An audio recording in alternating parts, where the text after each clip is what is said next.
A cat might be shy or mistrustful due to past trauma, lack of socialization, or a new environment. Patience and positive interactions are essential for building trust and helping them feel secure. Here are some steps to help you build a bond with a shy cat. Allow the cat to approach you on their own terms. Avoid pressuring or forcing the cat to interact with you. Instead, give them the space to decide when they are ready to approach and engage. This respects their comfort level and helps build trust over time. Provide a safe area where your cat can retreat and feel secure, ensuring they have a quiet and comfortable space to relax and escape from stress. Provide cozy bedding, hiding spots, and access to food and water. Bedsure cat beds are cozy and comfortable, perfect for a cat's nap time. Made with soft, durable materials, they offer warmth and support. Easy to clean and maintain, they keep your feline's relaxing spot and fresh. Offer tasty treats, or their favorite food to create positive associations with your presence. Consistently rewarding with treats for approaching you helps build a bond of trust and affection.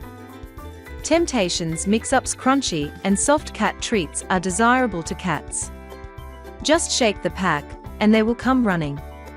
With a crunchy exterior and soft interior, these treats are perfectly designed to keep your feline coming back for more. They are ideal for daily rewards. Try to keep a consistent routine for feeding and playtime. It can help reduce anxiety and create a sense of security for the cat. As the cat becomes more comfortable, engage them with interactive play sessions. This can help build a bond and improve their confidence. Engage in gentle play using toys that allow the cat to interact with you without direct contact. Do not force your cat to move from countertops or high places. Instead, gently encourage them with positive reinforcement and provide alternative, appealing resting spots. Spend time with your cat daily to build a connection and help them feel more secure, as this raises trust and comfort in their environment. Building trust with a scared cat can take time, but with consistent, gentle efforts, you will help them feel more comfortable and confident in their new home. Every cat is unique, so observe their reactions and adjust your approach accordingly. With time and patience, you will see positive changes in their behavior and comfort level.